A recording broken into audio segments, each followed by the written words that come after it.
Welcome back to Ancient History 206. This is Lesson 21, Egypt, the New Kingdom.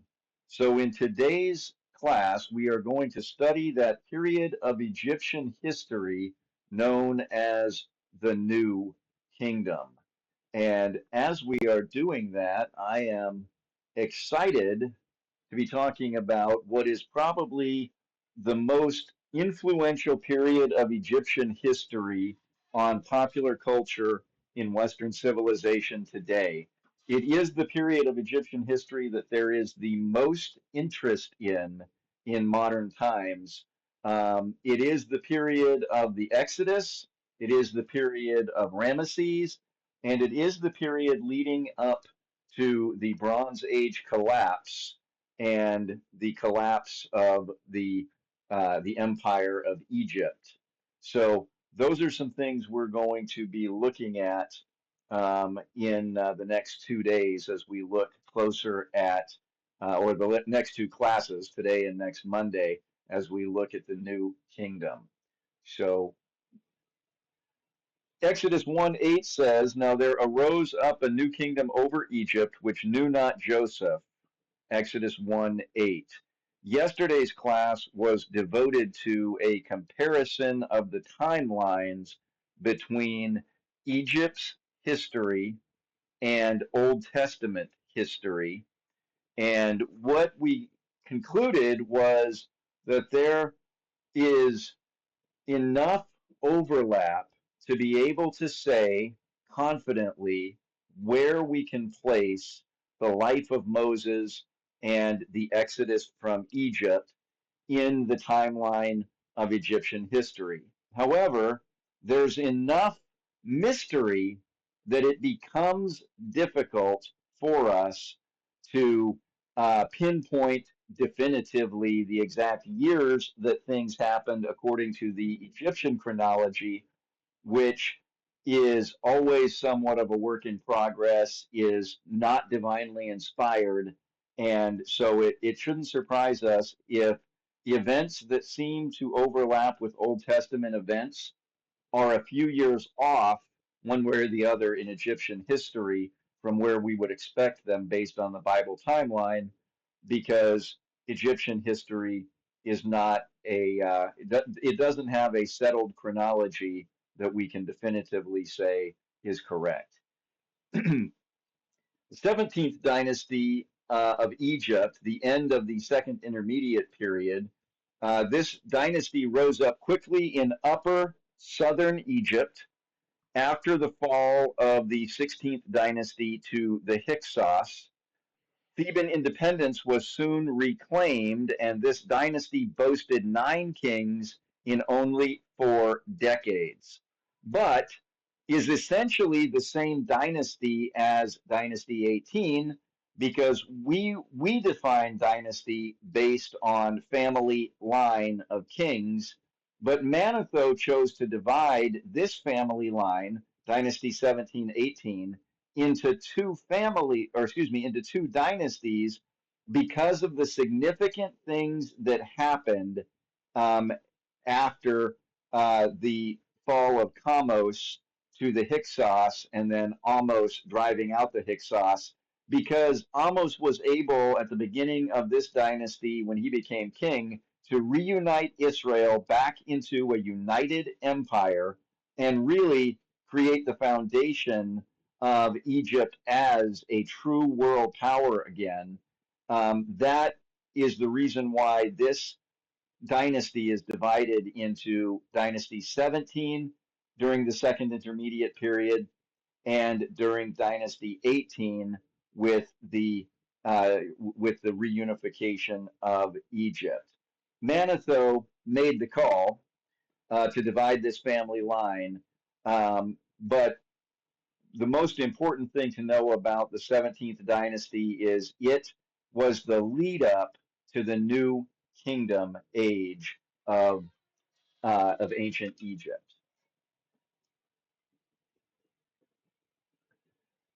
So when we talk about Lower and Upper Egypt, it is counterintuitive to us Westerners, but Lower Egypt is the northern part of Egypt, and Upper Egypt is the southern part of Egypt. I know I say that over and over again, but that's because our minds naturally think the other direction. Up is north and south is down. Um, Upper Egypt then is this higher elevation region along the Red Coast. The Lower Egypt is the Mediterranean coast that is lower elevation, closer to sea level. So lower is simply lower elevation, upper is simply higher elevation. The uh, the Hyksos dynasties were located in the north, and they were headquartered up around the Nile Delta, both Hyksos dynasties. And the 17th dynasty, like the 16th dynasty before it, was capitaled and headquartered in Thebes in Upper Egypt. So the Theban kings, uh, or Theban, I should say, Theban nobles rose up as new Theban kings after the fall of the 16th dynasty. The new kingdom of Egypt swelled. It became very large, not overnight, but over time. If you look at the light green area to the dark green area, this is what we would refer to as the Hittite rule and its tributaries. Okay, you can see the Assyrian kingdom and Babylon, or the Kassite Babylonian Empire, in this darker green. Um, Rubbing right up against the Hittites are the Egyptian rule. Under Ramesses II, the most famous and most successful from a conqueror standpoint of all of the Egyptians, Ramesses actually expanded the empire all the way down to Upper Nubia. He had disputed lands that were even east of Nubia and southeast, but those were not held continuously. He also was able to take the entirety of the Sinai Peninsula. Much of Israel and Canaan was under his influence. As you can see, parts of the Promised Land during the time of the Judges on both sides of the Jordan River. So, does that mean that the Israelites under the Judges were tributary to Egypt? The answer is sometimes. So, as we read Judges coming up later this afternoon, for those who are in that class, we'll actually see some of that overlap. Okay. Um, the New Kingdom is the 18th, 19th, and 20th dynasties. These three dynasties lasted collectively for 5 centuries. The New Kingdom era is probably the largest section of ancient Egypt's history. In fact, it is definitively the largest time period of all the divisions that we have for ancient Egypt. 5 centuries, almost to the year. Around 1570 BC to around 1070 BC. Some would say 1550, some would say 1069, some would argue back and forth in between. But essentially, this is a 5 century kingdom era with three very long lasting dynasties. It spans three very stable, long, and stable dynasties. This is the age of legend and myth. This is the time period when Greece's mythological stories took place, including the stories of Heracles, or as we ignorant Westerners say, Hercules. The epic adventures of Moses and Joshua took place during this time. That is not to say that Moses and Joshua are not real historical people with real historical stories, but simply that their epic lives were lived during the same time period that the mythological stories of ancient Greece are supposed to have taken place.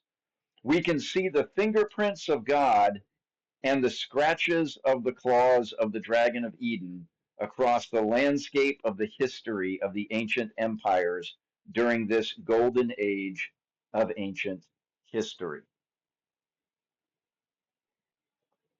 The New Kingdom began around 1570 BC and it ended around 1069 BC, according to Joshua J. Mark. Professor Mark says that this is the era of Egyptian history following the disunity of the Second Intermediate Period. It was preceded, or excuse me, it preceded the dissolution of the central government at the start of the Third Intermediate Period. And this is the time of Imperial Egypt when it became an empire. It is the most popular era in Egyptian history in the present day, with the best known pharaohs of the 18th dynasty, such as Hatshepsut, Tutmosis III, Amenhotep III, Akhenaten and his wife Nefertiti, Tutankhamun, and those of the 19th dynasty like Seti I, Ramesses II, or Ramesses the Great, and Merenptah, and the 20th dynasty such as Ramesses III. It is during the New Kingdom that these Egyptian rulers are known as pharaohs for the first time, meaning great house. The Greek word for the Egyptian para, the designation of the royal residence. Prior to the New Kingdom, Egyptian monarchs were known simply as kings and addressed as Your Majesty. The fact that the word pharaoh is so commonly used to reference any Egyptian ruler from any era attests to the impact the New Kingdom has had on the modern day understanding of Egyptian history. So let's uh,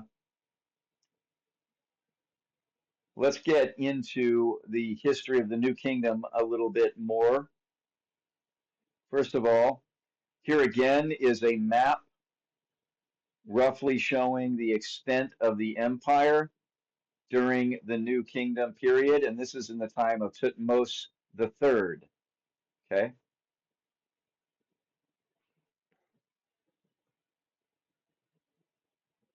come on. All right, Ahmose expels the Hyksos. This is where it begins. According to Manetho, the Hyksos built a wall around all Avaris, which was a large and strong wall, in order to keep all their possessions and their prey within a place of strength. But Ahmose made an attempt to take them by force and by a siege. With 480,000 men to lie round about them, when he despaired of taking the place by that siege, they came to an agreement. They would leave Egypt and go without any harm done them wherever they would. After this agreement, they went away with their whole families and effects, not fewer in number than 240,000, and took their journey from Egypt through the wilderness. That's Josephus quoting Manetho. Now, some have suggested that because this large scale migration happened at the end of the Hyksos dynasties, that perhaps the Exodus in the Hebrew scriptures is actually referring to the expulsion of the Hyksos. They came from the same area, they left along the same route, and there were 240 of them that left. Or excuse me, 240,000 of them that left. The problem is the Hyksos were not Hebrews.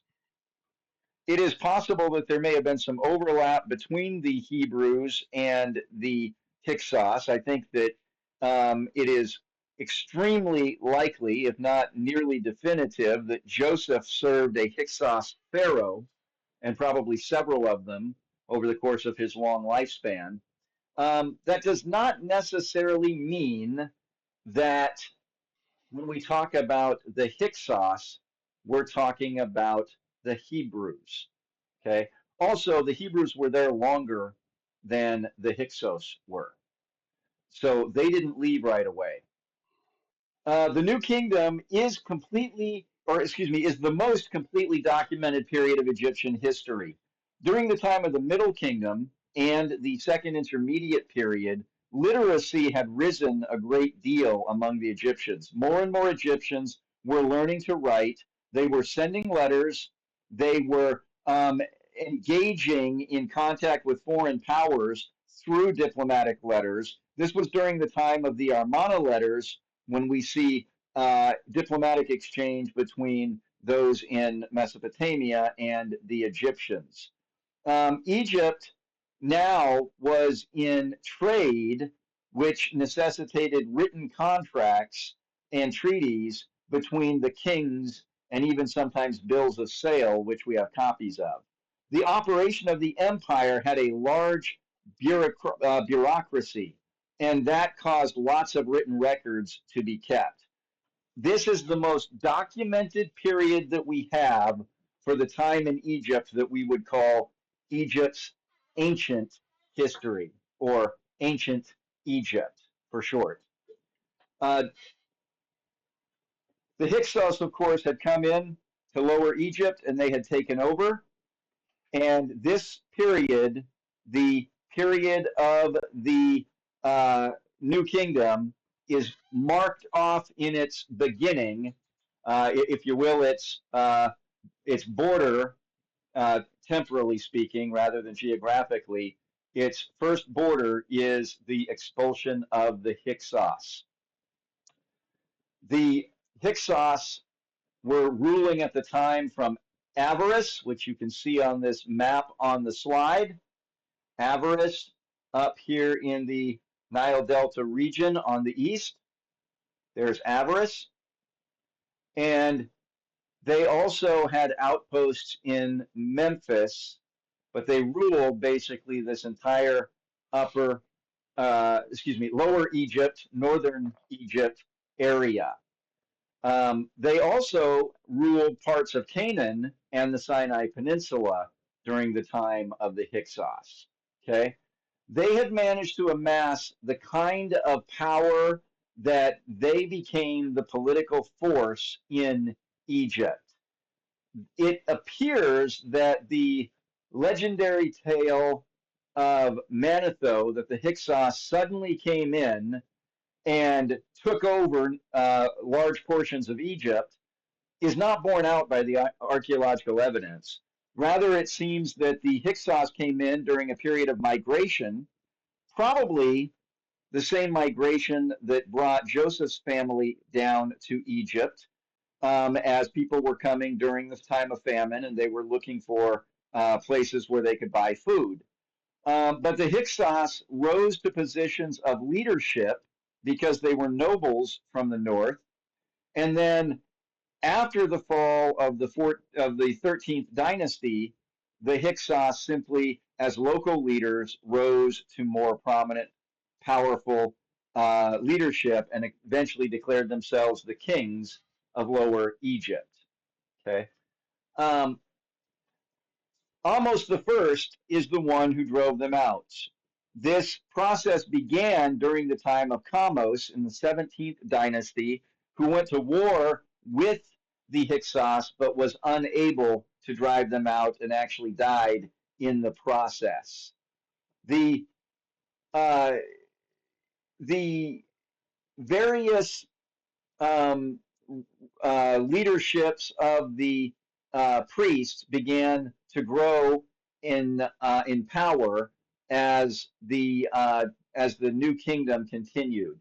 Um, you'll notice that by the time of the latter part of the 20th dynasty, as we're coming to the end of the New Kingdom era, the power of the pharaohs began to wane as the power of the priests of Amun became more and more influential and became more wealthy. The cult of Amun is best understood by looking at the size of the temples that they were building during this time. Every ruler of the new kingdom contributed to the temple of the god Amun in Karnak. Okay, um, 80,000 priests were employed by the temple at Thebes alone, not counting other cities in various districts. 80,000 priests. So Many of these actually were richer and owned more land than the pharaoh.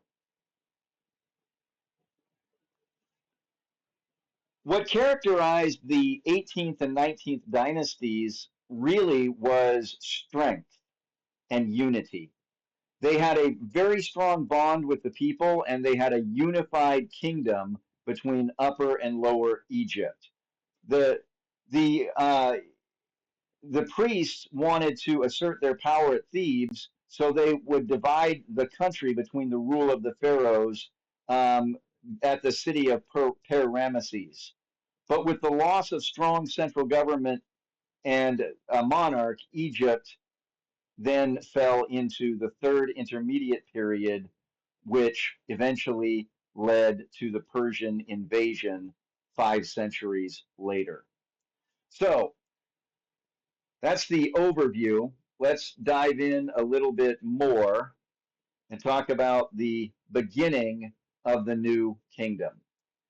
The Middle Kingdom had been a time of unity and prosperity. It fell into the 13th dynasty, giving us the second intermediate period. The Hyksos had come into power, and now it is time, according to the Theban native pharaohs, to push out those Hyksos invaders.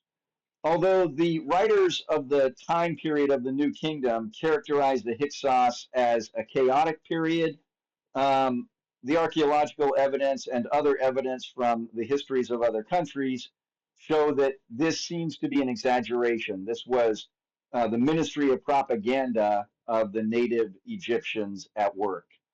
Rather, it seems like it was a cordial and warm relationship for the most part between the kings at Avaris, the Hyksos, and the Egyptian rulers at Thebes for a long time until the wars broke out, which eventually did result in the expulsion of the Hyksos. The Hyksos did bring with them some very important technological advances, like better ways to produce bronze, and certainly bronze was a much harder metal than copper. They also brought in the horse-drawn chariot, which made warfare much easier to implement, if you will, to prosecute. Um, the war with the Hyksos began when the king Sekenra Ta, also known as Tao or Tao, interpreted a message from the Hyksos king Apepi as a challenge. So he went to war with him. He received a message, he took it as a challenge. It's not clear that it was meant that way. And he started a war. And Tao was killed, most likely in battle. This was the cause taken up by Kamos of Thebes, who was probably Tao's son, who claimed victory over the Hyksos by destroying the city of Avaris. However, it seems pretty clear that he raided the city, but then he went home, and the Hyksos still maintained Avaris as a stronghold until the reign of Ahmose I, who actually fought 3 different battles with Avaris in order to drive the Hyksos first to Palestine, and then he chased them all the way to Syria. He didn't want them in Palestine because it was too easy for them to come back. Finally, with the defeat of the foreign kings and their removal of them and their people and all their nobles, 200 plus thousand of them, Ahmose had reestablished his borders. He pushed the Cushites further to the south, and he unified the country, the 2 Egypts, into one Egypt again from the city of Thebes, and the new kingdom was born. So Ahmose the First had understood that the Hyksos had been able to establish themselves so firmly because they had been allowed to by the earlier monarchs. So he decided to create buffer zones, military buffer zones around Egypt where he would not allow foreign kings to set up strongholds. This became part of what led to this time period, the New Kingdom period, lasting for so many centuries. is they began to think of war in terms of defense and preemption, not just in terms of offense and conquest. They became more proactive and less reactive. After the death of Ahmose, Amenhotep I, or Amenhotep, ruled from around 1540 to around 1520. It was approximately 20 years. And he was very similar to his father. He continued the wars, he continued the campaigns in the south in Nubia, but there are no records of him leading any war raids or any expeditions up north into Palestine or Syria. He may have, but we don't have any records of it. Okay. Um, he is well known instead as someone who made significant contributions to the arts and to science, to technology, and especially to the religion of the Egyptians. Um, the book commonly called the Egyptian Book of the Dead, actually, the name means the book of the coming forth by day. So essentially, it's more of a book of the resurrection. Um, was finalized during the reign of Amenhotep the First. And you can also find records that he was the patron, that is, he financially supported an artist colony at Deir el Medina. And they did a lot of work on the tombs in the Valley of the Kings where the great pharaohs were buried. Um, he spent a lot of time creating temples, creating stelae, and securing the borders, but he really made no attempts at expanding Egypt's territory. One of the great things that makes Amenhotep the First a brilliant leader is he understood, it seems, his place in history. He knew that the Egyptian kingdom very recently had come out of a time of upheaval because the country fell apart from within. He also knew that they had been partially conquered by foreign rulers because they lacked national unity and because they did not have a strong, stable government with strong, stable defense. So rather than focus on expanding the empire and thus creating more territory to defend, he spent the 20 years of his reign simply being the guy who would make Egypt strong and secure and unified. So what he did was using culture, art, science, and religion, the cults of the gods, he brought national harmony to the people of Egypt. But he also, through bold defense initiatives, worked on strengthening the internal defenses of Egypt rather than focusing on wars of conquest.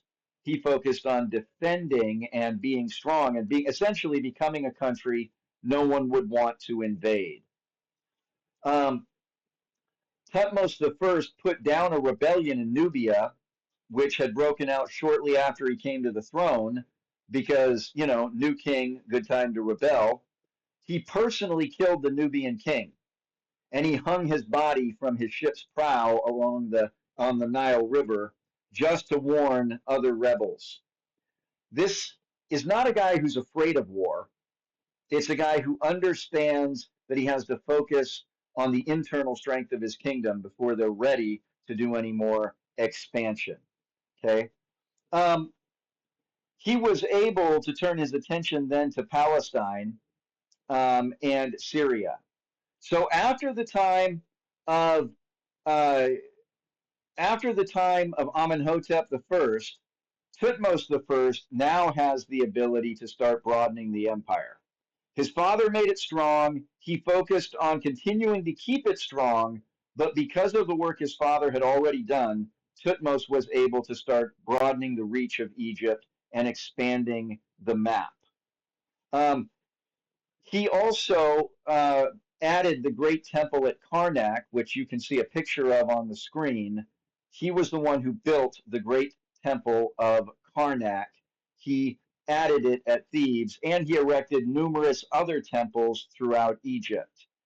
Thutmose II was his son. Let's go ahead and move to the list of 18th dynasty kings.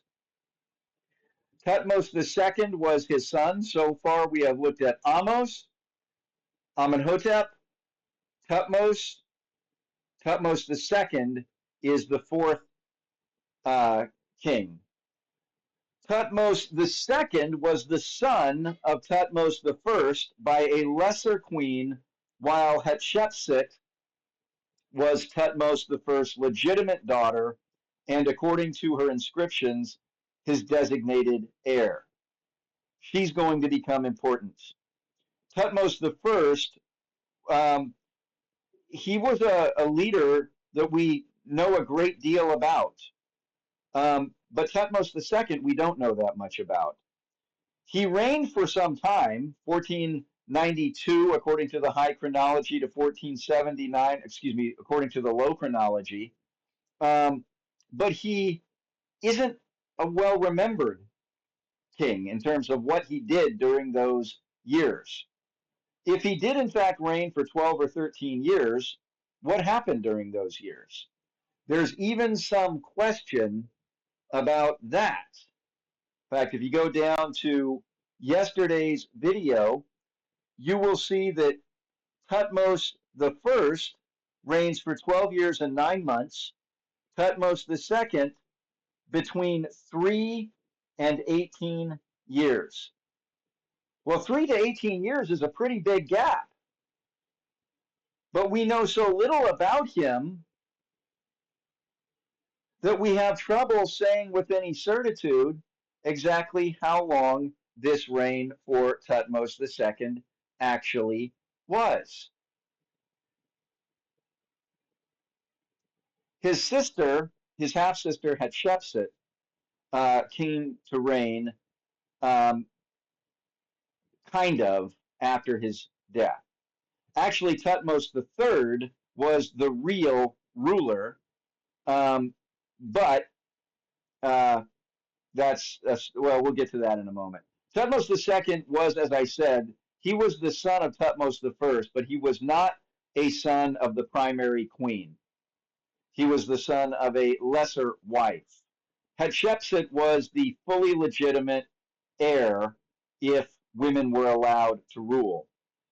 Thutmose II married Hatshepsut to secure his succession after Thutmose I's death, but no records survive that prove she had any real power. So I'm going to say, though, that it seems to me the absence of evidence is there. That's true. But Hatshepsut seems to have been a very powerful woman.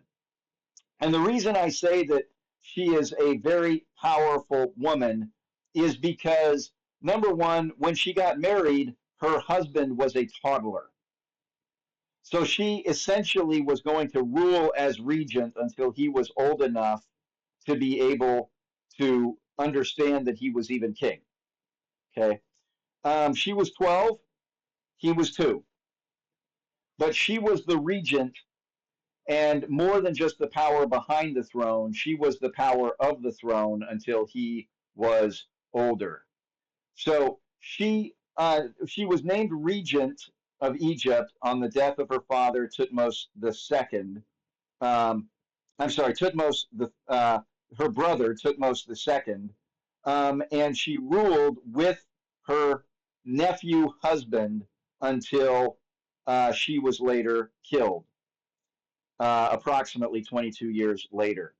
She is actually responsible for more building projects in her short time than any other Egyptian ruler except for Ramesses the Great, Ramesses II.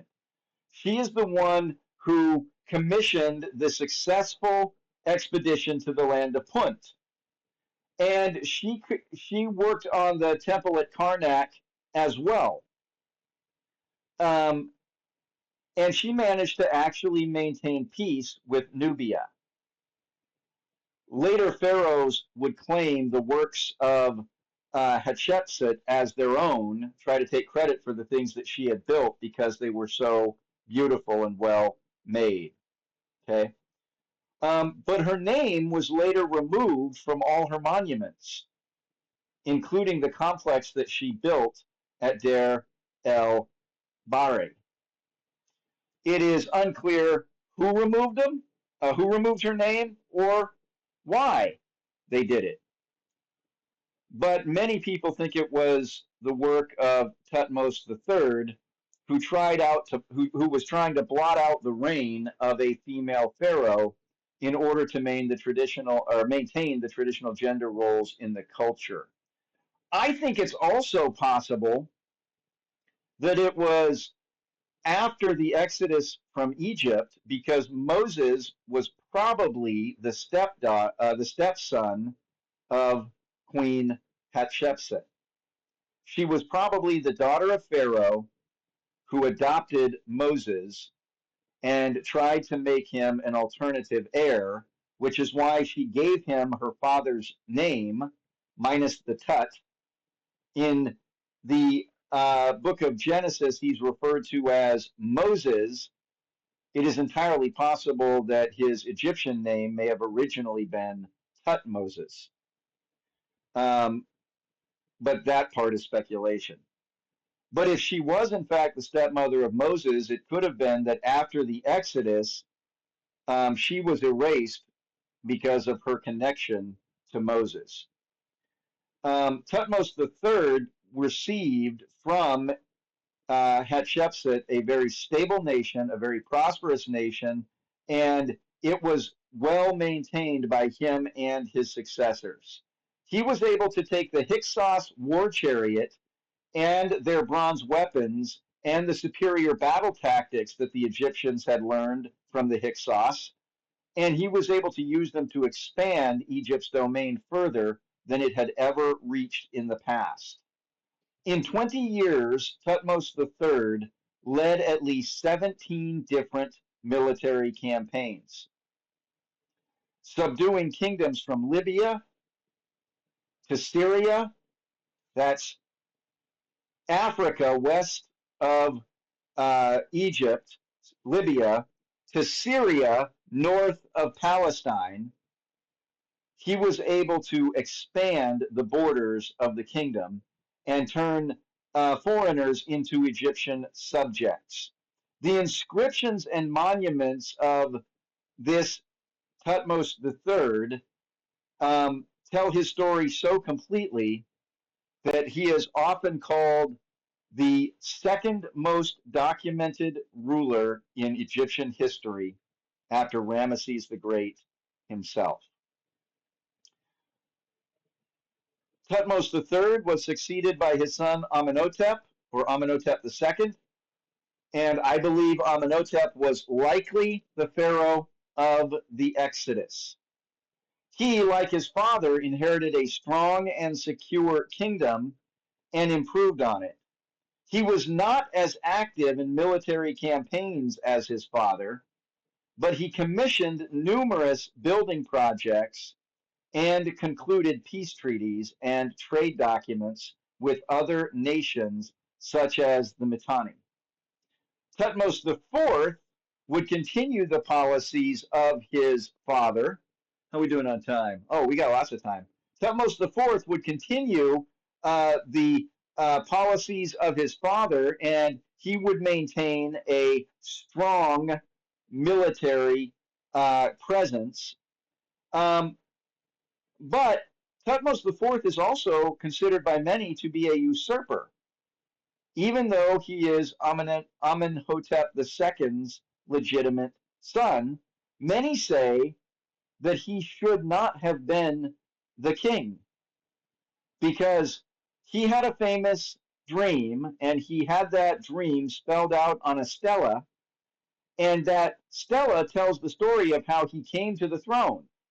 He is also best known as the pharaoh who restored the Great Sphinx at Giza. So essentially, Thutmose IV had an older brother, Amenhotep the Second's um, oldest son, his firstborn. And Amenhotep's the second's son, his firstborn, died mysteriously. Some say he died as a child because a coffin that has been attributed to him is child sized. However, we don't know for certain that's really his common. We don't know his cause of death. And since his father lived for a very long time, we can't be certain he was a child when he died. Here's just a quick reminder of that story. Prince Amenemhat, the firstborn, dies of unknown causes. Coffin found in the tomb of the royal tutors is often attributed to him, but it is not certain how old he was at his death or if this is really his coffin. Thutmose III, Hatshepsut's husband, ruled for 54 years. Somewhere during that time, after Thutmose had become an adult, Amenemhat died, and Amenemhat II becomes pharaoh after him. And then somehow his firstborn also dies, and Thutmose IV is therefore considered a questionable ruler. Okay? It's interesting because all of these pharaohs around the time of the Exodus seem to lose their firstborn prior to their own death, which gives us actually multiple candidates for the Pharaoh of the Exodus. But there's a video on that from yesterday with more detail. This is a Amenhotep II was followed by Thutmose IV, who was then followed by, guess what, Amenhotep III. Almost seems like they're trading the names back and forth by this point. Well, this one's an Amenhotep. Let's make the next one a Thutmose. Um, Amenhotep III, who is also considered one of the most successful and powerful rulers in Egypt, was next, and he reigned over the highest point in Egypt's culture, probably the last high point. From there, I think it was probably all downhill. Politically, the kingdom was strong. Economically, the kingdom was wealthy. Culturally, the kingdom was intelligent and artistic. He used his dealings with other countries to coax them into helping him. He was more like Solomon than David. He used diplomacy instead of warfare. He expanded the borders, and he spent a lot of time building things and seeking after the arts.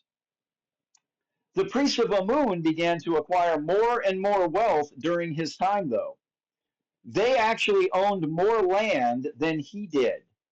Amenhotep III tried to suppress the growth of the cult of Amun by aligning himself with a minor god, Aten, represented by a sun disk. Aten. It seems he thought the power of Pharaoh behind the cult of Aten was going to help that cult surpass the prestige and the power of the Amun cult and their priests. This did not work. Aten never became the prominent god, um, but he would feature prominently in the reign of Amenhotep's successor, Amenhotep IV. He's better known by the name Akhenaten because he was the one who instituted monotheism in Egypt. Whereas his father tried to puff up the cult of Aten so that it would become more of a competitor to the cult of Amun. When that didn't work, Amenhotep IV said, "You know what? Um, Amun is not a real god." So he essentially abolished the cult of Amun and all the other cults and said, "We now worship one God." It's interesting that this was less than 100 years after the Exodus. What cultural influence might have still been in Egypt from not only the presence of the Israelites, but Moses' interactions with the Pharaoh and the plagues, the 10 plagues upon Egypt. The Egyptians had to have come to realize how powerful the God of the Israelites was, whom they claimed was the only God. Is it possible that a cult uh, of monotheists was growing for over a century, and the cult of Aten, the cult of the monotheists, was simply accepted by uh, these two pharaohs, so that Amenhotep IV, Akhenaten, simply made it the official religion, but it was already there. He banished all the old gods and said Aten is the only God. This is a period of time known as the Armana period because during this time, the capital of Egypt was moved from Thebes to the city in modern days known as Amarna. Amarna. Okay. He came to the throne as Amenhotep IV, but in the fourth or fifth year of his reign, he changed his own name. His regnal name became Akhenaten. He said, I want no more of the cult of Amun. I want no more of the old gods. The God Aten is the one true God. So from that point on, only Aten worship was considered religious, a religious entity that was legitimate or real. The temples to the other gods were closed, and their worship was outlawed. You were not allowed to worship the old gods. At the temple of Amun, which he had closed, he erected a temple to Aten as the ultimate insult. Akhenaten moved the temple, moved the capital from Thebes to what we call Amarna, but he called the city Akhenaten. Okay. The city of Akhenaten is the city in modern times known as Amarna. He retired to that city and began to allow his wife, the famous Nefertiti, to um, be more involved in the affairs of state. And in the end of his days, he became so interested in pursuing his cult of Amet uh, that he followed Aten, um, and he started ignoring his duties as king. The reforms have usually been thought of by historians as being a sincere effort. He really believed in one true God, and he seemed to believe that he was doing the right thing by bringing religious reformation because he had decided the old gods were not real gods. He gave up on polytheism and embraced theism. He just picked the wrong God.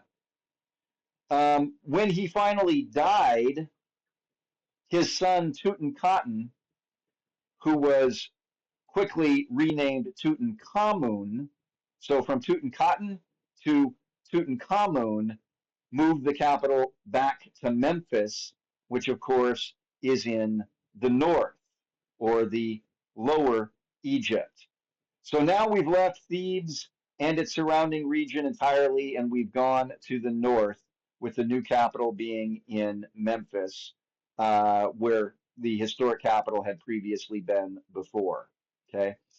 Um, However, he did restore the religious centers at Thebes. He reopened all the temples and he brought back the old gods. Those are the probably most remembered, most significant things that Tutankhamun did as a new king.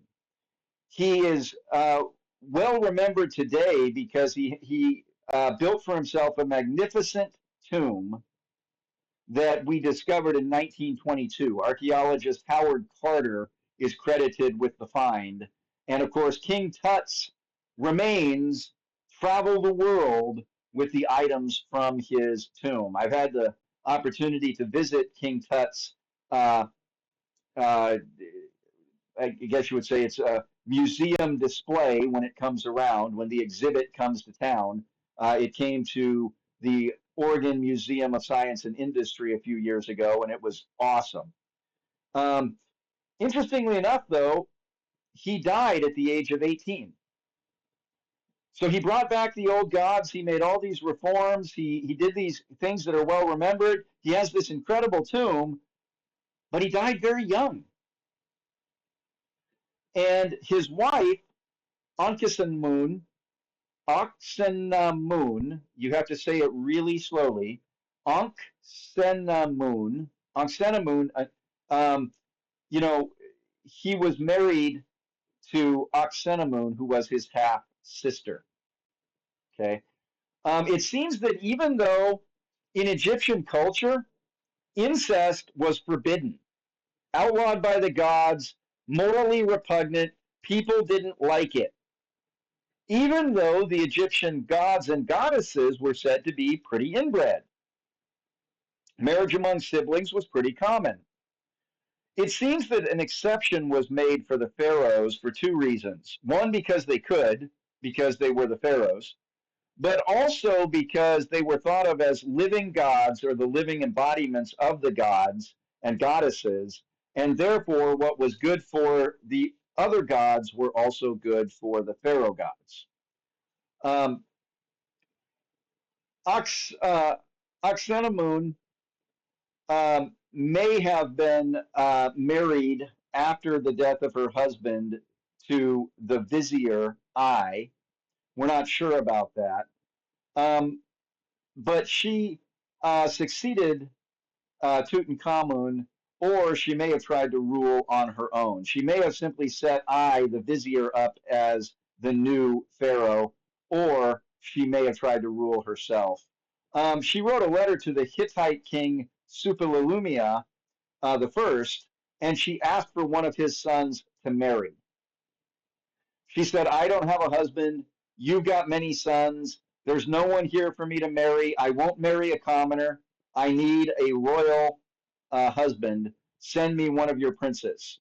So, interestingly enough, even though the Hittites and the Egyptians were sworn enemies, bitter rivals, Suppiluliuma decided he would grant her request.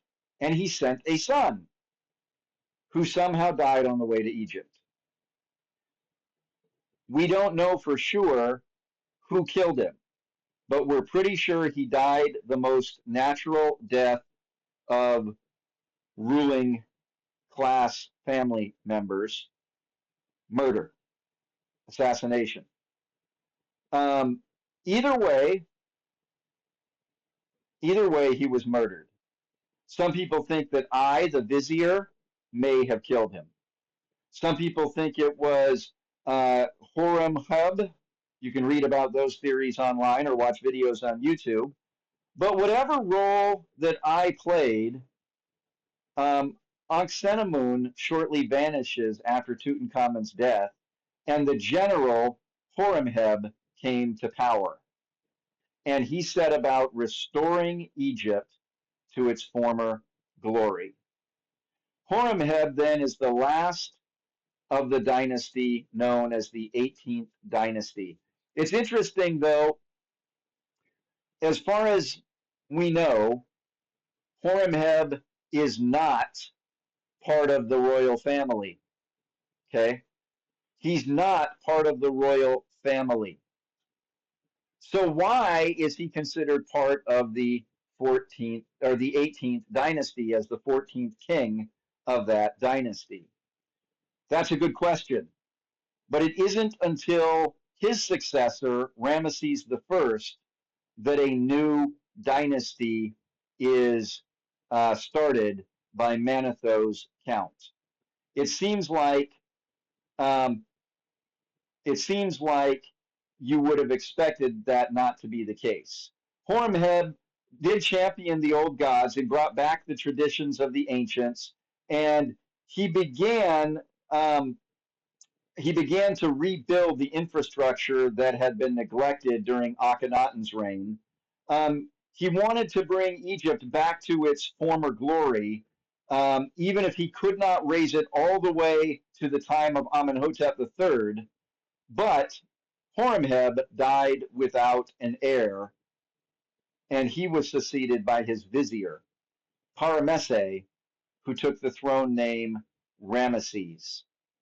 Okay, and this is the beginning of the 19th dynasty. So it may be that the reason Horemheb, the general who became king, is considered part of the dynasty is because of one of two things. Either Manetho knew that he was actually related to the royal family, and I don't know it 2000 or yeah, over 2000 years later, or he would have been a dynasty by himself because he also didn't have an heir, and his vizier, well, just like he did before as general, his vizier Paramesse took the throne upon Horemheb's dead. So it could be said that Horemheb by himself is the 19th dynasty, um, but Manetho seems to have appended him to the end of the 18th dynasty, which then brings us to Ramesses the First. He was an elderly man by the time he came to the throne. He was already well aged, he was already a very old man, and he quickly appointed his son, Seti the First, to be his successor. He would continue to do the work begun by Horemheb, which makes sense. He was the vizier, right? So if the president's chief of staff or Secretary of State becomes the next president, you would expect their administrations to probably be somewhat similar. The same is true with kings. Because he had been the vizier under Horemheb, he was very much like him in his management style. He continued to rebuild Egypt's temples, he continued to rebuild the shrines, and he was adding again to the great temple of Amun at Karnak, which is this temple you see. We are now several generations deep in building this temple. They just can't get enough of it. He authorized his son, Seti the First, to carry out military expeditions.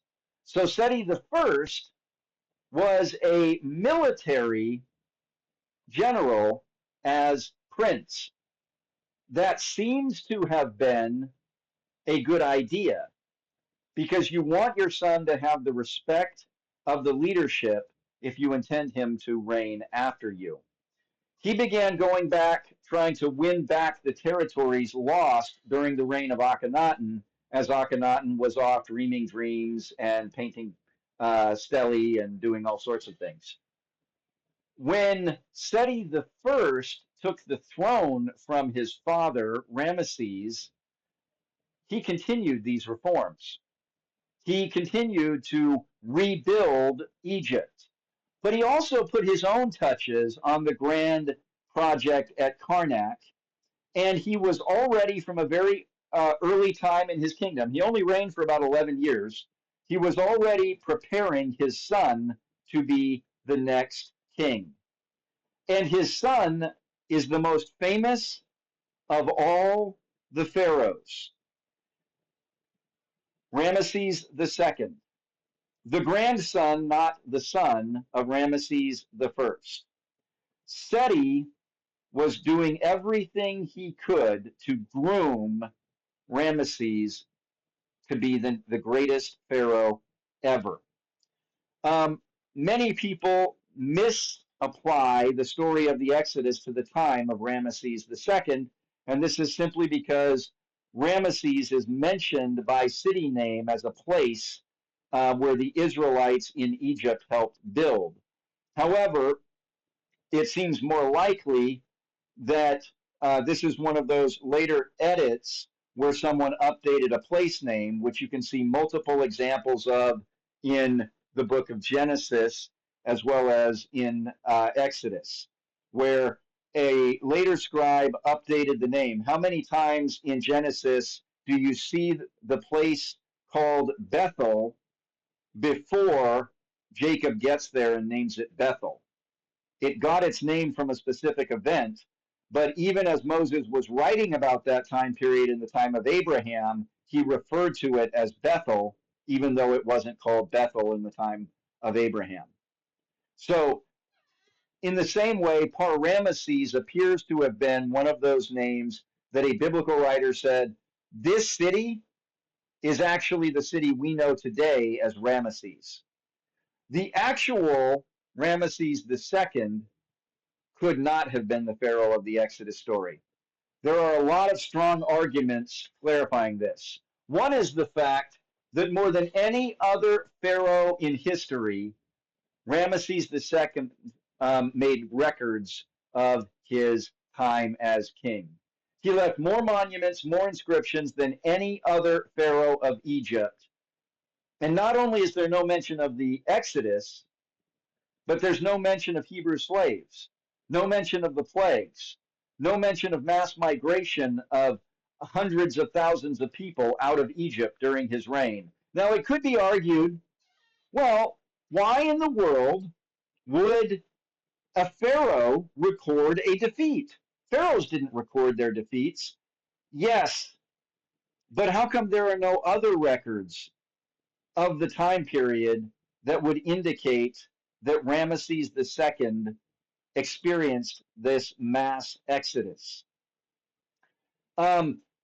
He also famously defeated the Hittites at the Battle of Kadesh in 1274 BC. This would have been during the time of the judges.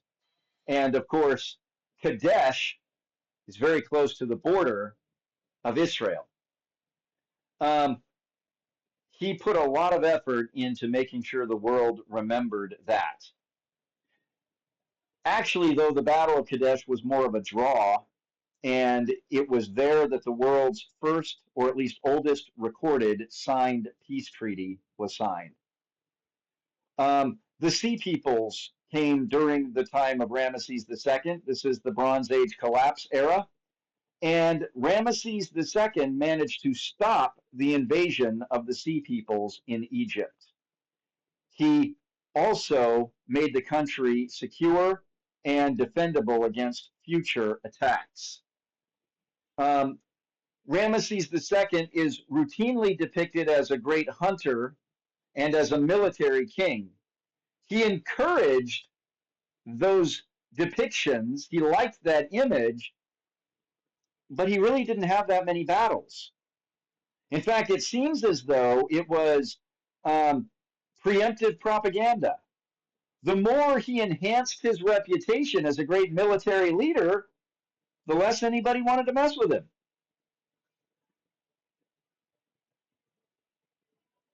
More to the point, Egypt flourished during the reign of Ramesses II. And no matter when you think the Exodus happened, it would have left Egypt in a very bad way, at least for a while. And during the time of Ramesses II, this country was doing quite well for itself. Many monuments were left, many inscriptions. Almost no ancient site in the country of Egypt has, it's hard to find one that doesn't have some mention of Ramesses.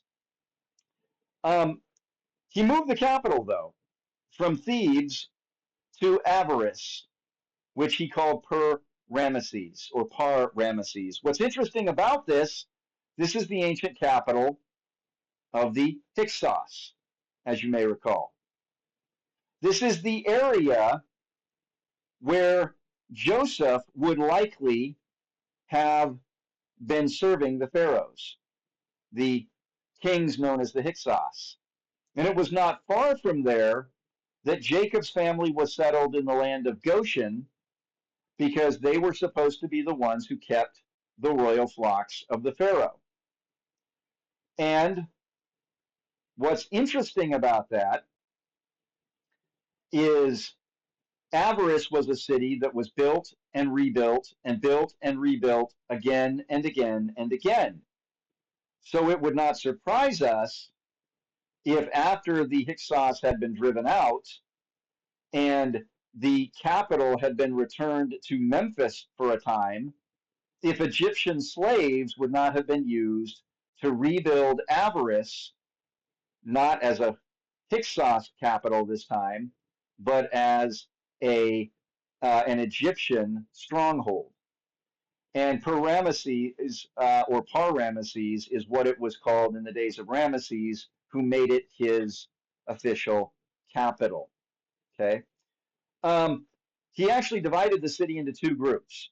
One was dedicated to a god, and two Egyptian deities, and two Asiatic. Okay. Uh, so 4 quarters, one was to one god, two of them were to Egyptian gods, and two of them were to Asiatic gods. He was trying to blend Egypt's religion with the area of Palestine and Syria. Whatever his reason for doing that, it would prove to be a mistake because it allowed the cult of Amun at Thebes, here in the temple, 80,000 of them, remember, to consolidate their power to the point where they would rival the pharaohs and become an alternative political power without an army. Their army was the people. He lived 96 years, according to the records.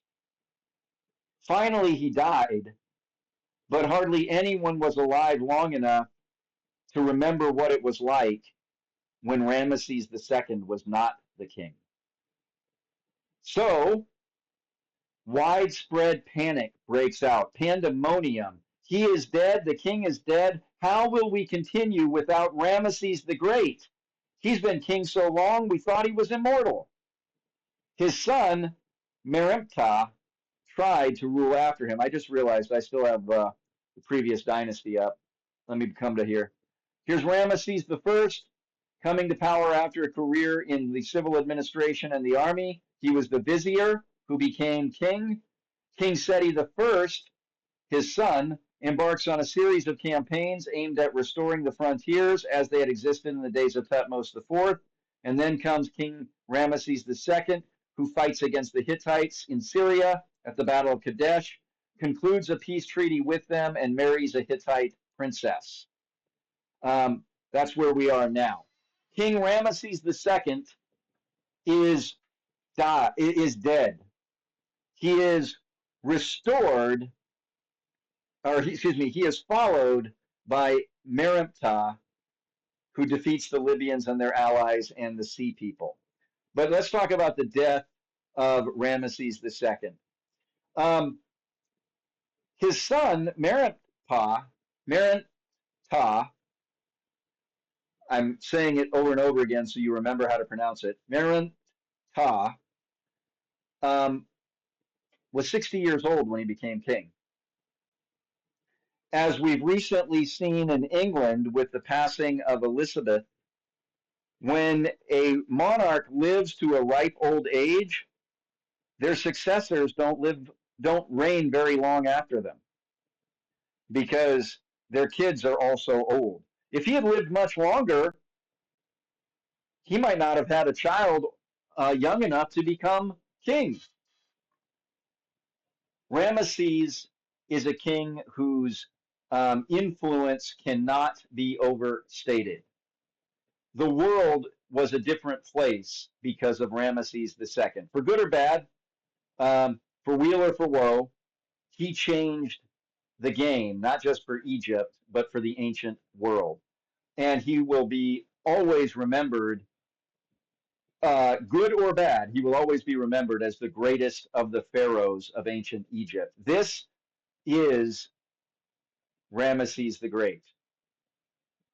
This is what's left of him, anyway. The mummified corpse of Ramesses the Great. Any questions or comments as we come to the end of our class time for ancient history? Tomorrow we will look at the King Merneptah and the other kings or I should say the other king, King Seti II, at the end of the 18th dynasty. The last ruler was a queen, Tasret, and then we'll get into the 19th dynasty. Any questions? No? All right, then I'm going to end the recording, and I will. I'm sorry, I said tomorrow. I meant next week. There is, of course, no class tomorrow. It is Wednesday. So next Monday, we will look at the successors of Ramesses. If Ramesses is the greatest pharaoh in the history of Egypt, what that means is it's all downhill from here.